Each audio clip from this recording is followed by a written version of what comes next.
Madame, mademoiselle, monsieur, bonjour. Merci de nous recevoir chez vous.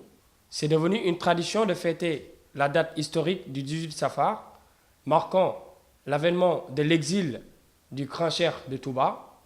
Aujourd'hui, nous avons l'honneur et le plaisir de vous présenter d'une façon synthétisée la vie et l'œuvre de Cheikh Ahmadou Bamba Khadim Rassoul. Cheikh Ahmadou Bamba Mbacké est un théologien musulman, marabout issu d'une lignée de marabouts. Il est né en 1853 à Mbacké, une ville fondée par son arrière-grand-père dans le royaume du Bawol. Cheikh Ibn Mohammed Ibn Habiballah, aussi appelé Khadim Rassoul, deviendra l'une des figures les plus importantes de l'islam de la région et fondera la confrérie mouride. Ses compatriotes l'appelèrent communément Cheikh Ahmadou Bamba. Fils du marabout de la confrérie Khadr, la plus ancienne du Sénégal, Cheikh Ahmadou Bamba était un musulman qui écrivait sur la méditation, les rituels et les études coraniques et fabriquait aussi des amulettes porte-bonheur pour ses aptes. Bien que ne supportant pas la conquête française, il ne participa pas à la guérilla que menaient les plus célèbres marabouts. Il prêche cependant avec succès la paix et promet le paradis à ses disciples.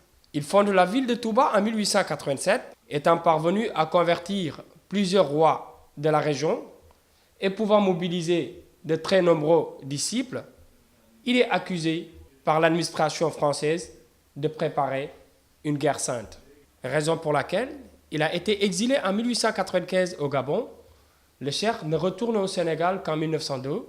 Après 1910, les autorités françaises réalisent que Bamba ne désirait pas la guerre.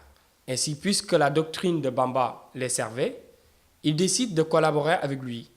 Bamba refusa la Légion d'honneur. Son mouvement prit de l'ampleur en 1926 quand la construction de la grande mosquée de Touba eut lieu, où il est inhumé. Chaque année, plusieurs centaines de milliers de ses disciples effectuent en commémoration de son départ en exil au Gabon un pèlerinage dans la ville sainte de Touba. Ce pèlerinage, organisé les 18 du mois lunaire de Safar, est communément appelé le Grand Magal de Touba, et l'occasion aussi d'une fervente communion pour les pèlerins qui le considèrent comme le jour du salut. Ceci met fin à notre causerie sur le grand cheikh de Touba. Nous vous donnons rendez-vous prochainement sur la même chaîne World Media TV. À bientôt. De plus belle.